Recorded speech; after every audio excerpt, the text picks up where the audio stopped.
Hola, en esta sesión vamos a darle continuación a la sección de calendarizador que comenzamos a revisar en la entrega anterior.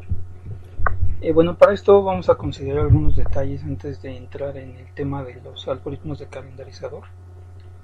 Primero, algunos criterios que se utilizan para poder determinar qué tan bueno es un calendarizador o para poder decidir cuál es el algoritmo de calendarizador que vamos a utilizar en un kernel.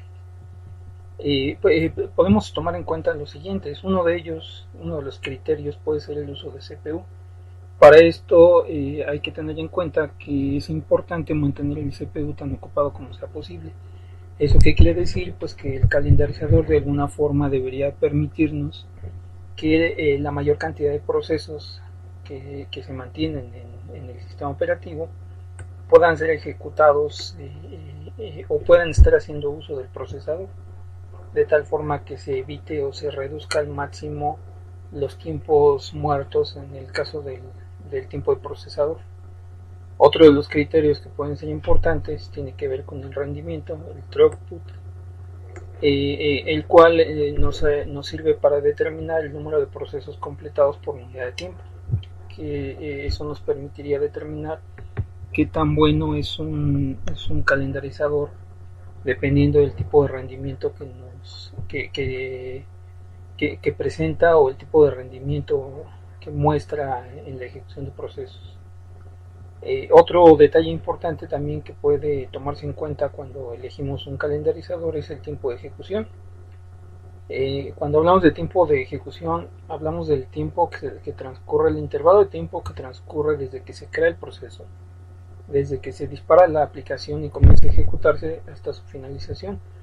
Para esto pues vamos a tener que tomar en cuenta el tiempo en el cual el proceso se encuentra en la cola ready, más el tiempo de procesador que utiliza, es decir, el tiempo en el cual se encuentra en ejecución, más el tiempo de espera que se introduce cuando se llevan a cabo operaciones de entrada y salida.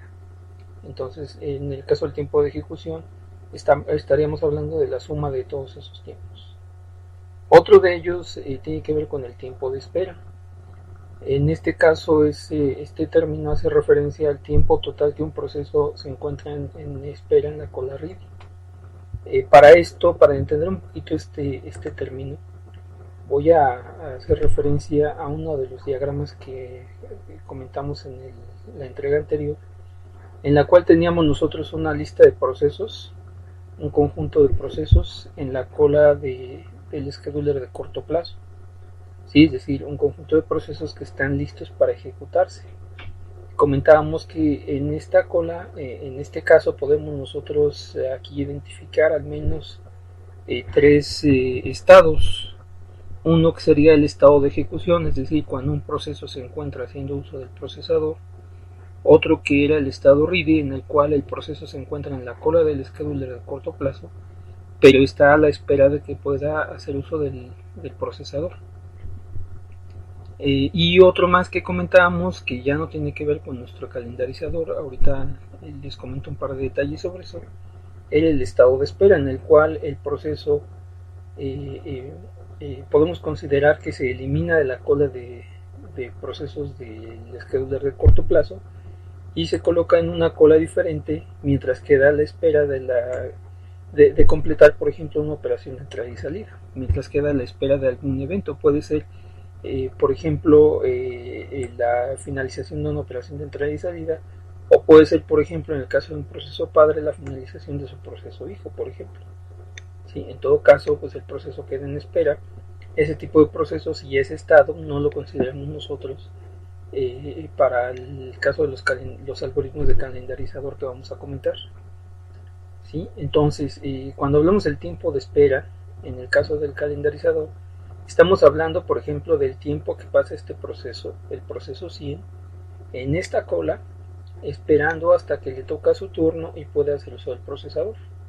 ¿Sí? Eso se conoce como tiempos de espera. Para el caso, en el contexto de los algoritmos de calendarizador, vamos a pensar en esos tiempos de espera como los tiempos en los cuales el proceso está aquí hasta que en algún punto ya el calendarizador le asigna el uso del procesador. ¿Sí? Entonces los tiempos de espera lo que hacemos es considerar todo el tiempo que el proceso se mantiene en la cola de procesos en estado ready, es decir, listo para ejecutarse, pero está esperando a que pueda hacer uso del procesador. Y otro criterio más puede ser el tiempo de respuesta. ¿Sí? Una vez que comenzamos nosotros a ejecutar un proceso, una vez que mandamos a ejecutar el proceso, el tiempo de espera en ese caso sería el tiempo en el cual un usuario, ¿sí? Que puede ser por ejemplo otro proceso o puede ser una persona, queda a la espera de que el proceso comience a ejecutarse y comience a ser capaz de responder a algún tipo de evento. Por ejemplo, un caso en el cual puede ser bastante claro es cuando tenemos un sistema operativo interactivo, por ejemplo, para un dispositivo móvil.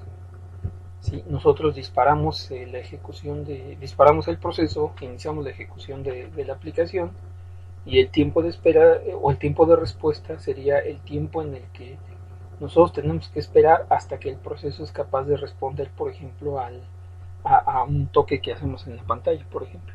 ¿Sí? El tiempo en el cual el proceso ya está listo para comenzar a generar una respuesta. Entonces son algunos de los criterios que se pueden considerar. Eh, bueno, algunos otros detalles que se tienen que tomar en cuenta para el caso de los algoritmos de calendarizador o algoritmos de scheduler o algoritmos de planificación, que si recuerdan de la entrega anterior comentábamos que también se les conoce de esta forma. Algunos otros detalles que hay que considerar es que este tipo de algoritmos se utilizan para implementar el calendarizador de corto plazo. ¿Sí? Es decir, son algoritmos que, como veíamos en el esquema que mostramos hace un momento, se utilizan para determinar cuál es la forma en la cual los procesos que se encuentran en esta cola van a ser atendidos. ¿Sí? Si vamos a tomar en cuenta prioridades, vamos a tomar en cuenta, por ejemplo, el tamaño del proceso, el tamaño de las ráfagas de procesador de cada uno de los procesos, entre otras cosas, por ejemplo. ¿Sí? De qué manera vamos a ir haciendo esta asignación del procesador a cada uno de los procesos que se encuentran aquí. Estos algoritmos, les vuelvo a repetir, no se utilizan para los procesos que se encuentran en esta cola. Para esto, por ejemplo, vamos a platicar más adelante de la forma en la cual se manejan la memoria virtual, ¿sí? Que es un caso en el cual es la parte en la cual vamos a comentar algunos detalles acerca de este tipo de procesos se encuentran en la espera, y también cuando platicamos por ahí de algunos detalles que tienen que ver con la entrada y salida. ¿Sí? Por ahí vamos a encontrarnos algunos detalles importantes acerca de la forma en la cual se manejan estos procesos. Pero entonces, regresando a lo que comentábamos hace un momento acerca de los algoritmos de calendarizador, estos algoritmos solamente se implementan para esta parte, ¿sí? Solamente para el calendarizador de corto plazo. Entonces, esos algoritmos solamente tienen que lidiar con la cola de procesos que se encuentran en el estado ready. Para revisar las características o la eficiencia o las ventajas y desventajas de este tipo de algoritmos, lo que hacemos entonces es considerar las ráfagas de CPU de los procesos. Para eso voy a mostrar nuevamente uno de los esquemas que veíamos la vez pasada, ¿sí? En el cual se muestra una forma en la cual podemos nosotros modelar un proceso en general. Si recuerdan, comentábamos que los procesos se pueden modelar como un conjunto de instrucciones de CPU, se le conoce como ráfaga de CPU, seguido de una ráfaga de entrada y salida en la cual llevamos a cabo nosotros operaciones o solicitamos nosotros la ejecución de operaciones de entrada y salida. Si lo revisamos con detalle, se van a dar cuenta ustedes que cuando se ejecuta esta ráfaga de CPU, el proceso se encuentra en el estado ready, ¿sí? Ya sea que esté a la espera del procesador o que esté haciendo uso del procesador, pero se va a encontrar formado en la cola de procesos del calendarizador de corto plazo. Una vez que pasa a esta parte, a esta sección, a la ejecución de sus operaciones de entrada y salida o ejecutar su ráfaga de entrada y salida, el proceso se elimina de la cola de estado ready, ¿sí? Se elimina de la cola de procesos que atiende el calendarizador de corto plazo y se coloca en estado de espera. En el momento que pasa a esta parte, ese proceso ya no lo consideramos para la ejecución del algoritmo de calendarizador. ¿Sí? Es decir, si modelamos los procesos de esa forma, entonces lo que tenemos nosotros es que cada uno de los procesos que se ejecutan en un procesador se encuentra en algún momento en la cola de estado ready o en la cola del calendarizador de corto plazo, ¿sí? Y eventualmente, por ejemplo, cuando solicita una operación de entrada y salida, ese proceso sale de aquí, termina de ejecutar una de sus ráfagas de CPU, ¿sí? Se va a un estado diferente, ¿sí?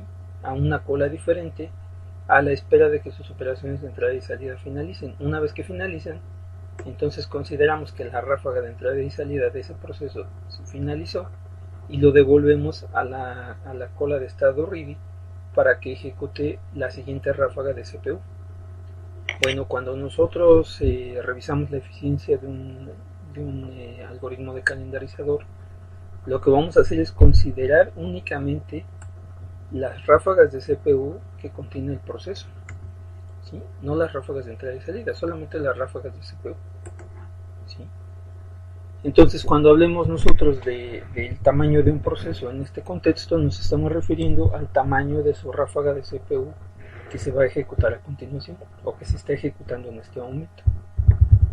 Bueno, ahora respecto a los algoritmos, algunos de los algoritmos que se utilizan para implementar el calendarizador o el planificador, entre ellos tenemos, por ejemplo, el algoritmo conocido como FCFS. ¿Sí? Este algoritmo lo que hace es, el comportamiento que tiene es que va ejecutando los procesos en el orden en el que fueron llegando. ¿Sí? Se asigna tiempo de procesador a los procesos en el orden en el que se encuentran colocados en la cola del calendarizador de corto plazo. Cada vez que llega un proceso, ese proceso se coloca al final de la cola. Este tipo de calendarizador se puede implementar haciendo uso de una estructura de tipo FIFO, un tipo de dato abstracto conocido como FIFO, en el cual el primer elemento o el elemento que se encuentra a la cabeza de una cola es el que se atiende. Una vez que se atiende, ese elemento, si requiere volver a ejecutarse, se tiene que enviar al final de la cola, de la misma forma que funciona una cola del supermercado, por ejemplo. Se atiende a una persona, una vez que ya se despachó a esa persona, entonces si requiere nuevamente llevar a cabo o necesita nuevamente realizar una compra, pues se tiene que colocar al final de la fila, ¿sí?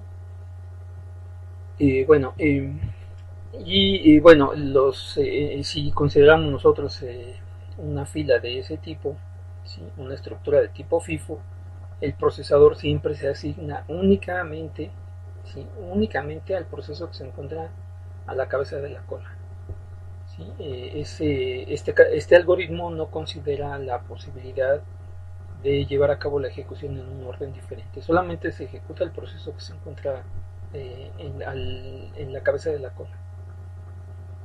Bueno, algunas de las desventajas que puede tener este algoritmo es que el tiempo promedio de espera puede ser muy grande. Ahorita vemos algún ejemplo. Y otro detalle es que para que este algoritmo se pueda implementar, se requiere necesariamente que sea apropiativo, es decir, necesitamos un kernel, necesitamos que sea no apropiativo. ¿Sí? Necesitamos un kernel no apropiativo y eso en algunos casos puede llegar a ser una desventaja dependiendo del uso que le estamos dando a nuestro sistema operativo, dependiendo del tipo de aplicación que estamos nosotros ejecutando o del tipo de aplicación que requerimos del sistema operativo. Bueno, un ejemplo puede ser el siguiente. Vamos a suponer que tenemos nosotros tres procesos. Estos tres procesos y cada uno de estos indica el tamaño de la ráfaga de CPU actual que se va a ejecutar de cada uno de estos procesos. ¿Sí? ¿Qué quiere decir esto? Por ejemplo, el proceso 1 tiene una ráfaga de tamaño 24. Para fines del ejemplo podemos considerar que esto está dado en tiempo, por ejemplo podrían ser milisegundos. Entonces el proceso 1 requiere ejecutar una ráfaga de instrucciones de CPU que para poder completarse requiere 24 milisegundos. Eso es lo que significa esto. El proceso 2 tiene una ráfaga actual de 3 milisegundos y el proceso 3 una ráfaga de 3 milisegundos. Eso no quiere decir necesariamente, si recuerdan el ejemplo en el cual modelábamos el proceso como una secuencia de ráfagas de CPU y ráfagas de procesador, ráfagas de CPU y ráfagas de entrada y salida. Esto no quiere decir necesariamente que este sea el tamaño total del proceso. Esto lo que me indica es que el proceso 1, por ejemplo, tiene una ráfaga que requiere 24 milisegundos y a continuación pueden ocurrir dos cosas. Una de ellas es que el proceso finalice o bien que el proceso requiere una operación de entrada y salida después de esta ráfaga de CPU. ¿Sí? Entonces, bueno, ahora vamos a suponer que los procesos se reciben justo en este orden. Entonces, los procesos en la cola de estado ready van a estar formados de esta manera. Se va a tener que atender primero el proceso 1, después el 2 y el 3. Ahora, si representamos nosotros la ejecución de los procesos utilizando un diagrama de Gantt o una línea de tiempo, ¿sí? Podríamos modelarlo de esta forma, en la ejecución de estos procesos o de estas ráfagas. Primero, como el proceso 1 se encuentra a la cabeza de la cola, lo que hacemos es proporcionarle el procesador en primer lugar. Entonces, en el tiempo 0 en nuestro diagrama de Gantt se comienza a ejecutar el proceso 1. Como su ráfaga es de tamaño 24, entonces este proceso termina de ejecutarse en el tiempo 24. ¿Sí? En este punto, esta ráfaga ya finalizó. A continuación, tomamos el siguiente proceso, lo comenzamos a ejecutar y ese proceso inicia su ejecución en el tiempo 24 y la finaliza en el tiempo 27, y lo mismo hacemos con el proceso 3. Ahora, si tomamos nosotros en cuenta los tiempos de espera, el tiempo promedio de espera, ¿sí? Los tiempos promedio los podríamos medir de la siguiente forma. Para el proceso 1, dado que es el primero, el tiempo de espera fue de 0 milisegundos. ¿Sí? No tuvo que esperar para poder hacer uso del procesador. El proceso 2, para poder comenzar a ejecutarse, tuvo que hacer una espera de 24 milisegundos. Eso suponiendo que los tres procesos se encuentran en la cola en el momento que comenzamos la ejecución. Ahora, en el caso del proceso 3, tuvo que hacer una espera de 27 milisegundos mientras se ejecutaba el proceso 1 y el proceso 2. Y entonces el tiempo promedio de espera sería la suma de esos tiempos dividido entre 3, lo cual nos da un valor de 17. ¿Sí? Eso para los tiempos de espera, para estos tres procesos en particular, suponiendo que el orden en el que se reciben es este de aquí. ¿Sí? Entonces, bueno, eso serían el tiempo promedio de espera para esos procesos. Aquí hay un par de detalles. Uno de ellos, obviamente aquí entre la ejecución del proceso 1 y el proceso 2 tiene que llevarse a cabo un cambio de contexto. Entonces aquí hay un intervalo de tiempo que tendríamos que considerar en algunos casos, en el cual el despachador se va a encargar de llevar a cabo justo ese cambio de contexto. Por lo pronto, para los ejemplos que vamos a ver a continuación, vamos a omitir esos tiempos y más adelante los comentaremos. ¿Sí? Entonces, bueno, ahora, ¿qué pasa? Uno de los detalles importantes, otro detalle importante de este algoritmo es el siguiente. Vamos a suponer, para este mismo caso, para este mismo ejemplo, con estos mismos datos, vamos a suponer que ahora los procesos se reciben en este orden, en orden inverso. ¿Sí? Es decir, primero el proceso 3, luego el proceso 2 y luego el proceso 1. Bueno, en el momento que recibimos el proceso 3, comenzamos a ejecutarlo. Entonces ese proceso tiene un tiempo de espera de 0 milisegundos. Este proceso en nuestro diagrama de Gantt se va a terminar de ejecutar en el tiempo 3. En ese punto comenzamos a ejecutar el proceso 2, el cual tiene una ráfaga de tamaño 3, y entonces se terminaría de ejecutar en el tiempo 6. Y justo en ese punto comenzamos a llevar a cabo la ejecución del proceso 1. ¿Sí? Y en este caso el proceso 1 entonces comienza a ejecutarse en el tiempo 6 y finaliza su ejecución en el tiempo 30. ¿Sí? Entonces, para este caso particular, con los mismos procesos y con los mismos datos, si se dan cuenta, tenemos un tiempo promedio de espera muy diferente. El tiempo de espera para el proceso 3 es de 0. el tiempo de espera para el proceso 2 es de 3 y el tiempo de espera para el proceso 1 es de tamaño 6. Entonces el promedio sería la suma de esos tiempos dividido entre 3, lo cual nos da un valor de 3. ¿Sí? Entonces, bueno, una característica de este algoritmo que en algunos casos puede considerarse como una desventaja es que depende mucho del orden y de las características de las ráfagas de los procesos. Depende del orden en el cual se reciben, ¿sí? Y de las características de los procesos, el tiempo promedio de espera, entre otras cosas, ¿sí? Ahora, si toman ustedes en cuenta también por ejemplo, los tiempos de ejecución, es decir, el tiempo que le va a tomar a un proceso ejecutarse, ¿sí? También vamos a tener una diferencia considerable. Por ejemplo, si en lugar del tiempo de espera tuviéramos nosotros en cuenta el tiempo de ejecución, ¿sí? El tiempo de respuesta antes del tiempo de ejecución, si se dan cuenta, el tiempo de respuesta en este algoritmo es igual al tiempo de espera, ¿sí? Es decir, el proceso 1, su tiempo de respuesta es de 0, ¿sí? Como es el primer proceso que se ejecuta, en el momento en el cual este proceso comienza a ejecutarse en el tiempo 0, ¿sí? Ya puede generar una respuesta o puede atender algún evento que surja durante su ejecución.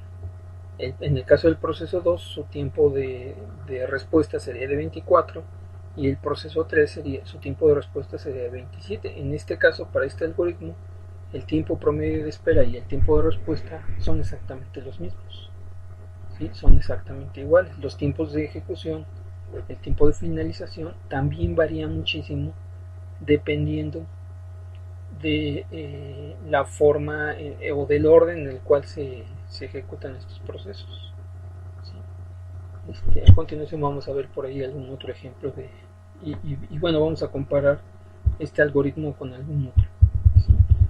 Otro detalle importante que hay que tomar en cuenta para el caso particular de este algoritmo, ¿sí? Que tiene que ver con su comportamiento es el siguiente. Vamos a suponer que tenemos un conjunto de procesos que tienen ráfagas de CPU muy pequeñas y tenemos un proceso que tiene una ráfaga de CPU muy grande, considerablemente grande comparado con esto, ¿sí?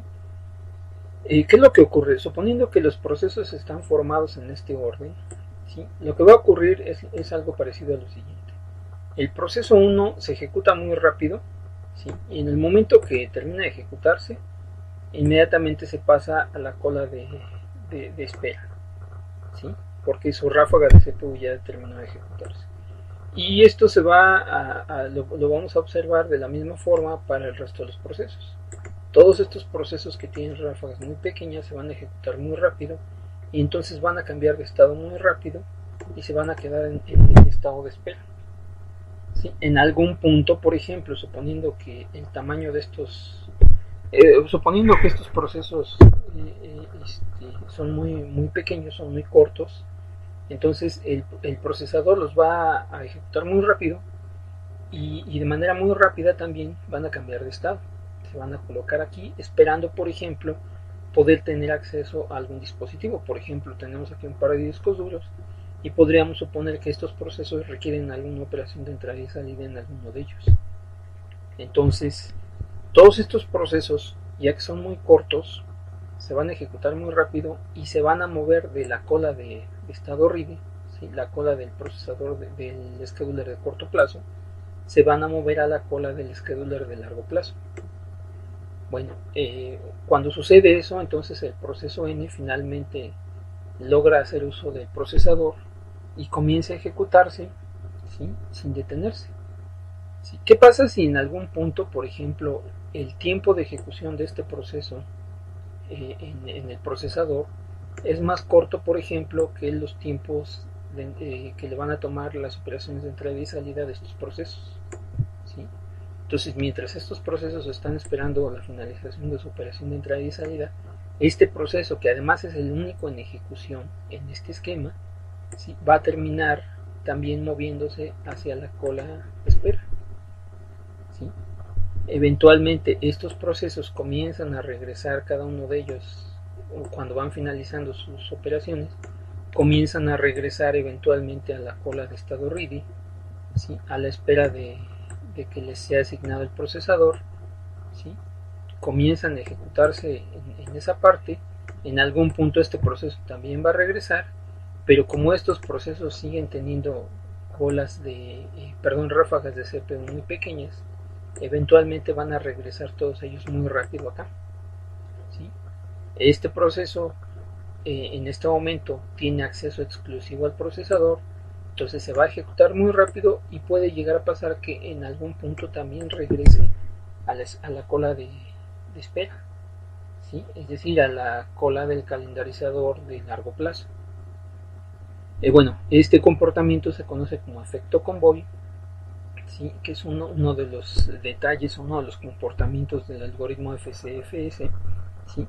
Y una de las desventajas que tiene esto es que puede provocar que haya tiempos muertos en el procesador, y eso, pues, uno de los problemas que nos provoca es que genera tiempos de espera muy largos, ¿sí? Y baja mucho el rendimiento del procesador, ¿sí? Porque se producen aquí, además de que hay una subutilización del procesador, porque el procesador se mantiene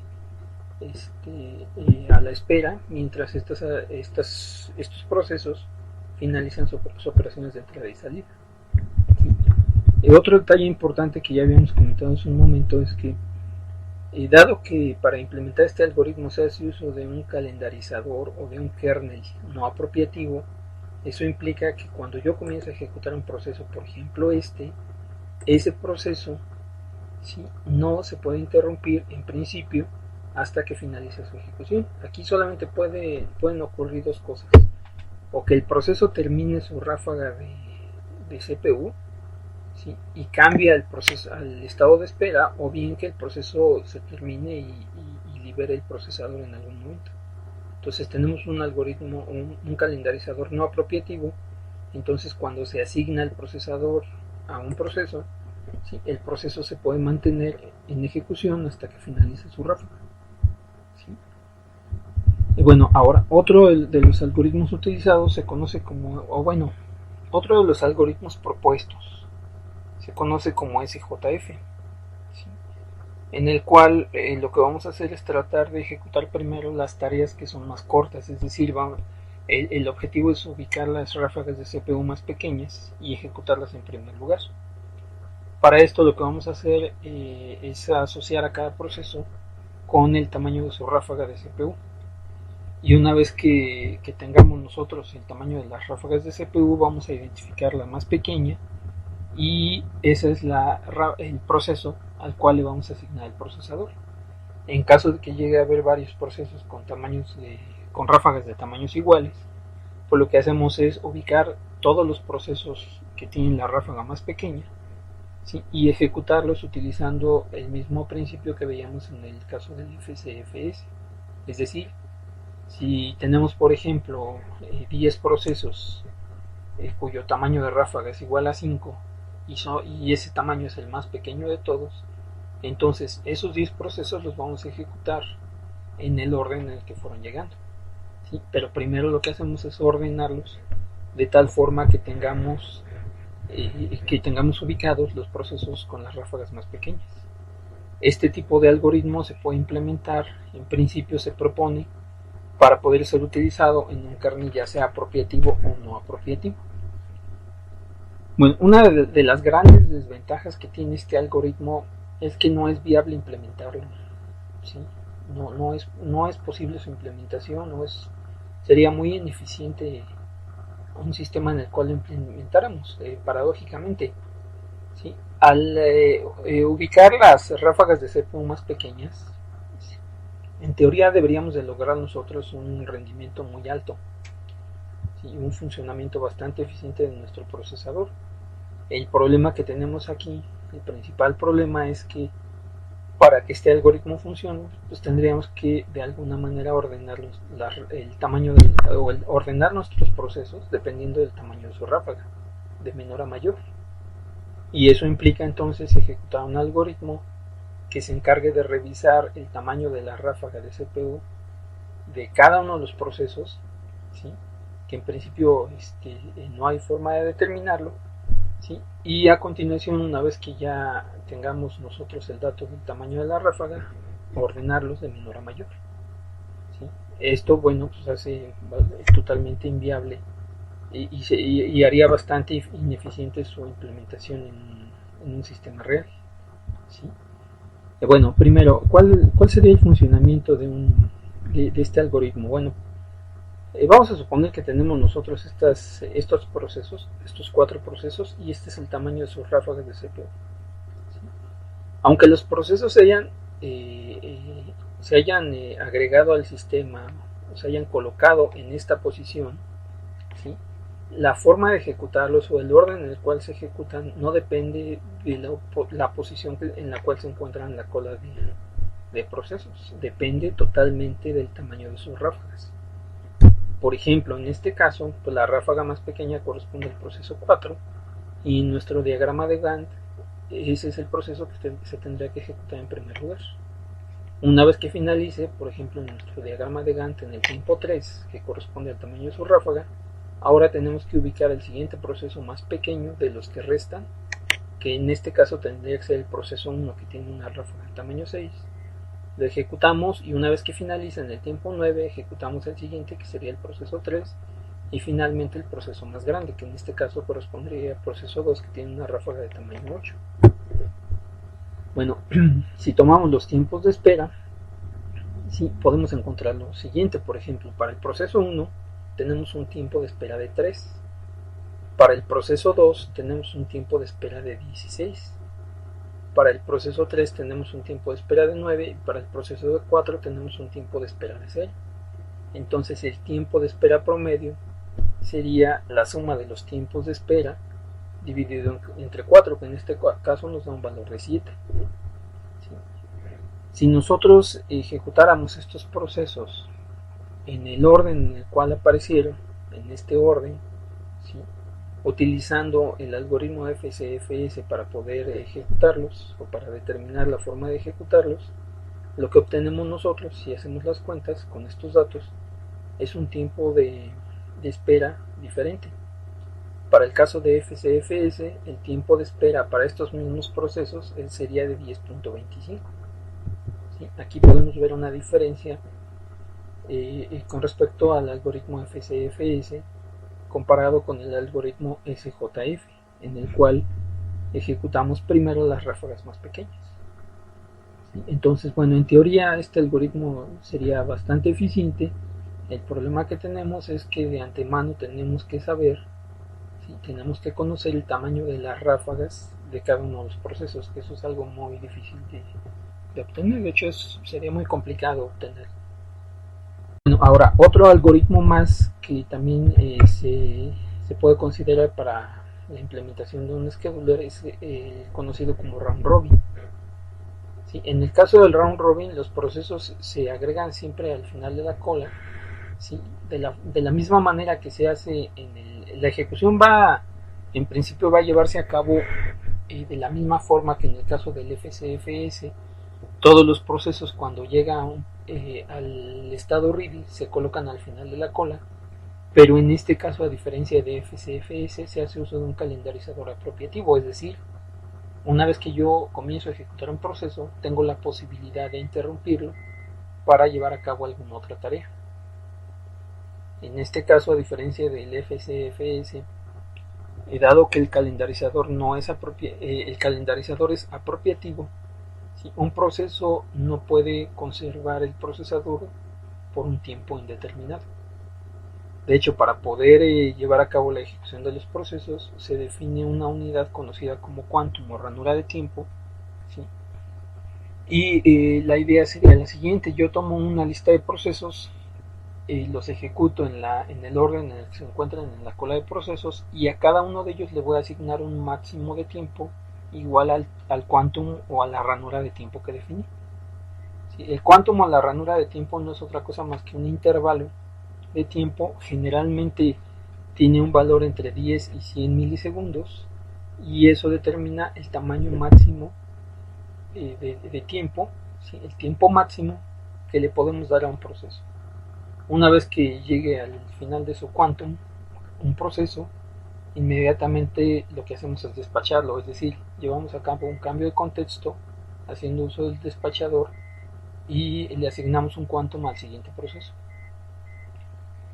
Todos estos procesos se manejan a través de una cola circular, ¿sí? Y los procesos siempre se van a ejecutar en el orden en el que están colocados en esa cola, otorgándoles a todos ellos un máximo de tiempo igual al quantum que se definió. Para implementar este tipo de algoritmos se hace uso también de una estructura FIFO, de la misma forma que en el caso del FCFS, ¿sí? Y para cuando se está ejecutando un proceso, ¿sí? Hay dos formas en las cuales se puede llevar a cabo un cambio de contexto. Una de ellas es que se finalice el tamaño del quantum, es decir, el tiempo que tiene asignado el proceso, o bien que el proceso de manera voluntaria decida liberar el CPU. ¿Sí? Ahorita vemos un ejemplo. Una de las desventajas que tiene este algoritmo es que el tamaño del quantum puede afectar varias cosas, entre ellas el rendimiento, como vamos a ver a continuación. Bueno, en principio la forma de ejecutarlo es la siguiente. Vamos a suponer que tenemos el mismo caso que teníamos para el algoritmo FCFS. Vamos a suponer el mismo escenario. Tenemos estos tres procesos, ¿sí? Y los tamaños de ráfaga son iguales que para el caso de FCFS. Ahora, aquí, para la ejecución de este algoritmo, vamos a tener que definir un tamaño para el quantum, es decir, un intervalo de tiempo máximo que podemos asignarle el procesador a un proceso. Entonces, bueno, para el ejemplo vamos a considerar un quantum de tamaño 4, ¿sí? Y entonces la ejecución de los procesos se lleva a cabo en el orden en el que se recibieron. Recuerden, cada vez que llega un proceso, ese proceso se agrega siempre al final de la cola y vamos atendiendo los procesos en el orden en el que se encuentran en la cola, ¿sí? Pero bueno, aquí el detalle importante es el siguiente. Bueno, en primer lugar, en nuestro diagrama de Gantt, en el tiempo cero, asignamos el procesador al proceso 1, que es el primero que tenemos en la cola. Entonces colocamos el proceso 1 aquí, ese proceso se comienza a ejecutar. Si revisamos estos datos, nos podemos dar cuenta que el proceso 1 tiene una ráfaga de tamaño 24, pero la ejecución de ese proceso va a ser de la siguiente forma. Le asignamos el procesador al proceso 1, ¿sí? Echamos a andar un reloj y cuando ese el quantum del proceso 1 finalice, es decir, después de 4 milisegundos, llevamos a cabo aquí un cambio de contexto, ¿sí? No importa que este proceso no haya finalizado, interrumpimos la ejecución, hacemos un cambio de contexto y pasamos a la ejecución del siguiente proceso, en este caso el proceso 2. Ahora, este proceso 2 le vamos a asignar también un quantum de tamaño 4, pero si nos damos cuenta, el proceso 2 tiene una ráfaga de tamaño 3.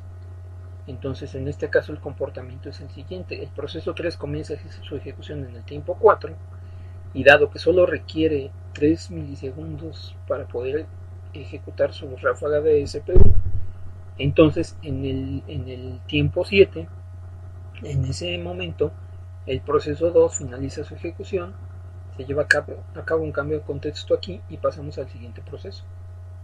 ¿Sí? Entonces el hecho de que yo le haya asignado un quantum a un proceso no implica necesariamente que lo va a usar completo. El proceso 1, por ejemplo, sí utilizó el quantum completo, pero porque el tamaño de su ráfaga es mayor al tamaño del quantum, entonces utilizó todo el quantum completo para ejecutar una parte de su proceso y después se interrumpió para dar paso a la ejecución del siguiente. En el caso del siguiente, el proceso 2 tiene asignado también un quantum de tamaño 4, pero dado que su tamaño de ráfaga es menor, se comienza a ejecutar y en el momento que esa ráfaga se finaliza, inmediatamente libera el procesador. ¿Sí? No necesariamente hace uso del quantum completo. En el caso del proceso 3 va a suceder exactamente lo mismo. Ese proceso se comienza a ejecutar en el tiempo 7 y dado que su ráfaga también es de tamaño 3, termina su ejecución en el tiempo 10 y en ese punto lo que hacemos es regresar a ejecutar el proceso 1. En este caso, dado que el proceso 2 y el proceso 3 ya finalizaron, a continuación el proceso 1 va a ocupar todos los quantums que requiera hasta que termine su ejecución o bien hasta que haya un proceso nuevo con el cual tenga que compartir el procesador. ¿Sí? Si aquí, por ejemplo, en el tiempo 22 hubiera un proceso nuevo, entonces aquí se tendría que hacer un cambio de contexto, se comienza a ejecutar el proceso nuevo y a continuación se reinicia la ejecución del proceso 1. Entonces, bueno, para que este procedimiento, para que este algoritmo funcione, pues es necesario que los procesos puedan cambiarse de contexto en algún punto, ¿sí? Eso lo determina el quantum. Entonces, por esa razón es que este algoritmo se tiene que implementar necesariamente haciendo uso de un calendarizador apropiativo, ¿sí? De un kernel apropiativo. Bueno, para este ejemplo en particular, si medimos nosotros los tiempos de espera, ¿sí? Podemos encontrar lo siguiente. Para el proceso 1 tenemos un tiempo de espera de 6 milisegundos. Para el proceso 2 tenemos un tiempo de espera de 4. Y para el proceso 3 tenemos un tiempo de espera de 7. ¿Sí? Aquí hay un detalle importante. El proceso 1 tiene un tiempo de espera de 6 milisegundos. La razón es la siguiente. Cuando comenzamos la ejecución del proceso 1, aquí hay un tiempo de espera de 0.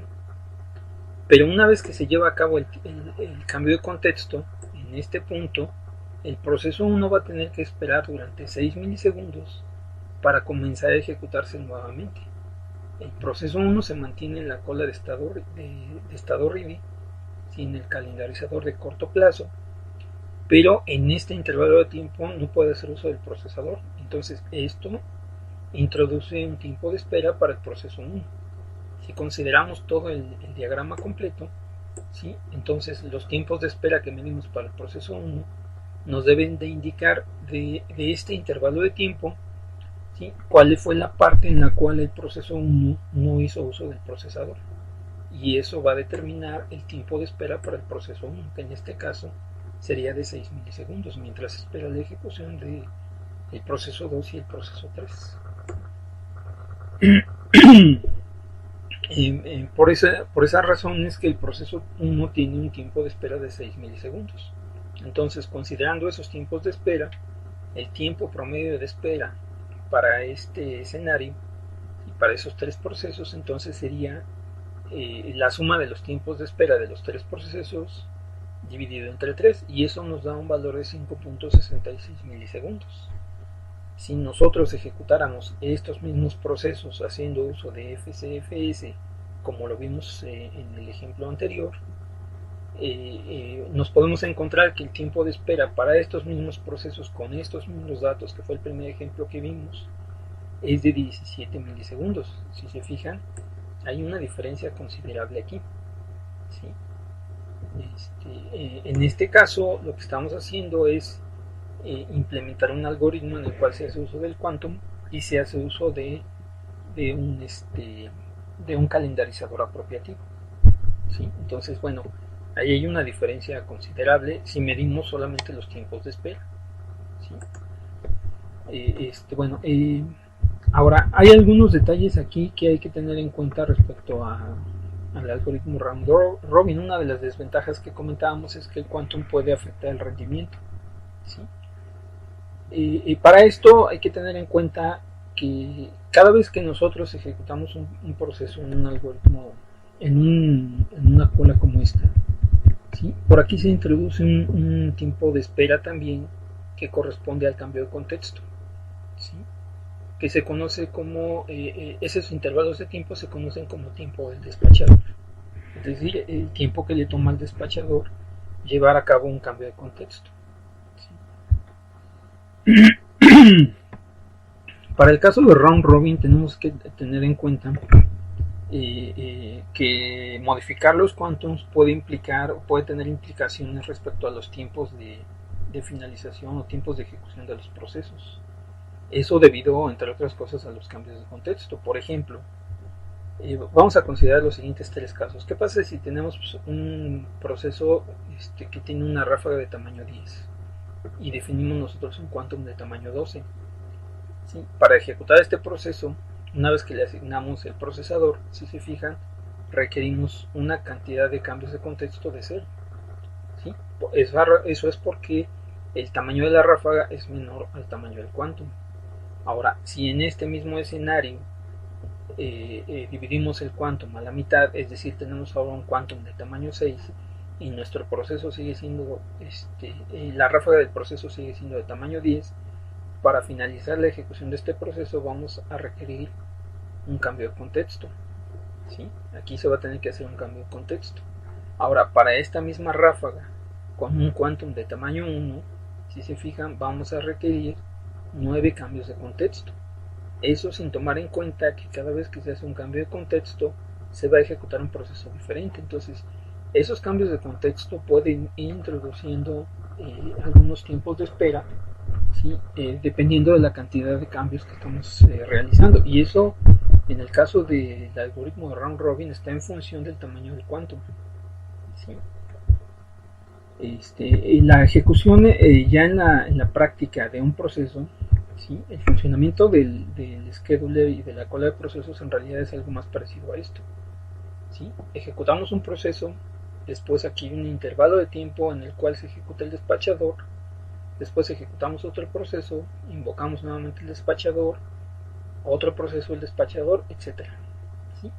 Entonces todo esto, todos estos intervalos van introduciendo tiempos de espera en la ejecución de los procesos. ¿Sí? ¿Eso qué implicaciones tiene? Bueno, por ejemplo, si en un escenario como este nosotros definimos un quantum de tal forma que el tiempo del despachador sea igual a una décima del tamaño del quantum, si se fijan, si hacemos las cuentas, el tiempo de despachador va a ocupar el 10% del tiempo de procesador, es decir, el 10% del tiempo de procesador se va a utilizar solamente para llevar a cabo cambios de contextos.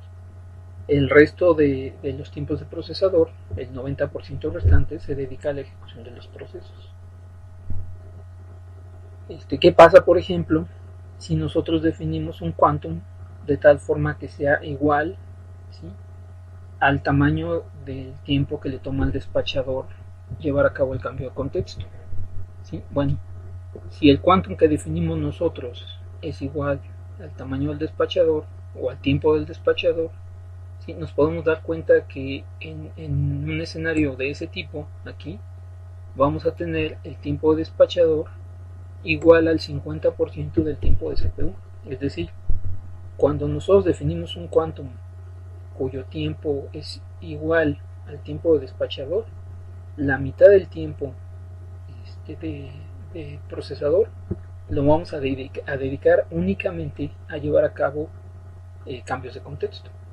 ¿Sí? Entonces, la manera en la cual definimos nosotros ese quantum, ¿sí?, influye también en la manera en la cual, o en el rendimiento de nuestro sistema, en la forma en la cual vamos nosotros ocupando el tiempo procesador.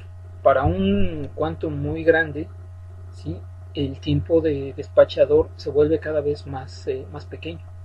¿Sí? Incluso podríamos nosotros ignorarlo. Cuando tenemos un quantum muy pequeño, muy parecido al tiempo del despachador, ¿sí?, el intervalo de tiempo que consume el despachador se vuelve cada vez más grande, y entonces esto introduce tiempos de espera muy grandes, y eso vuelve muy ineficiente a nuestro procesador. ¿Sí?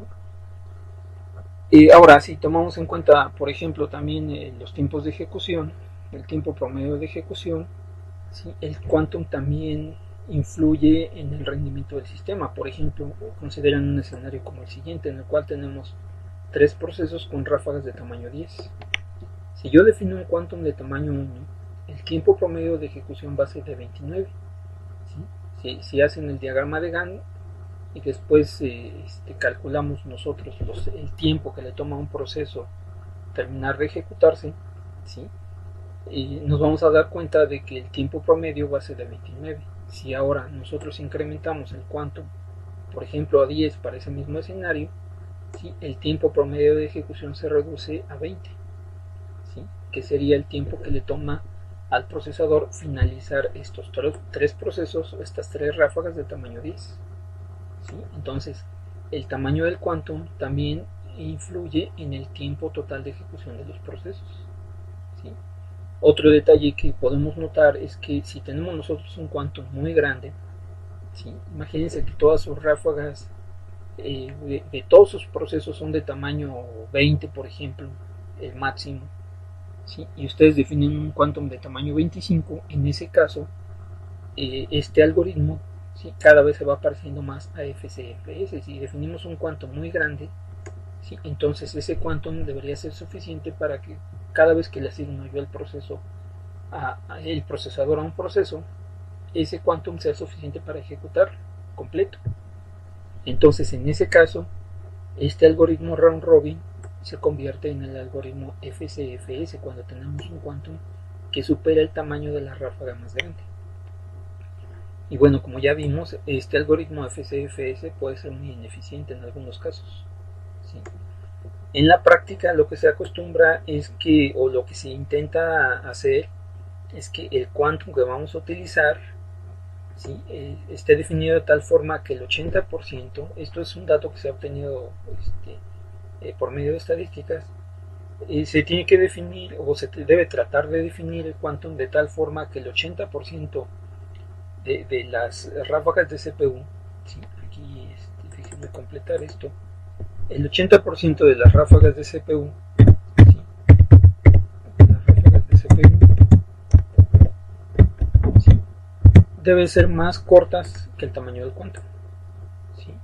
Es decir, para cuando yo una vez que yo defino el quantum, ¿sí? Considerando este dato estadístico, una vez que defino el quantum, ese quantum debería ser suficiente para ejecutar el 80% de cualquier ráfaga de CPU, ¿sí? El 80% de las ráfagas de CPU que tenga yo presentes, ¿sí? Y eso vuelve más eficiente a nuestro sistema, ¿sí? Esto es la forma en la cual en la práctica se puede implementar. Este dato se ha obtenido de forma estadística, ¿sí? Y bueno, ahora un último detalle sobre esto. Según lo que acabamos de comentar, aparentemente el algoritmo FCFS es el peor de todos y es el que deberíamos evitar. Bueno, en la práctica no necesariamente. Por ejemplo, si ustedes toman en cuenta este algoritmo para ejecución en un sistema de tiempo real, puede ser bastante bueno respecto a otros algoritmos, porque en el caso de un sistema de tiempo real lo que me interesa es que una vez que yo comienzo a ejecutar un proceso, ese proceso se mantenga en ejecución, ¿sí? Por ejemplo, hasta que se dé la ocurrencia de un evento y este proceso tenga la necesidad de llevar a cabo una operación de entrada y salida. Entonces, dependiendo de la aplicación, por ejemplo en un sistema de tiempo real, este algoritmo en realidad sí tiene utilidad, sí es práctico utilizarlo.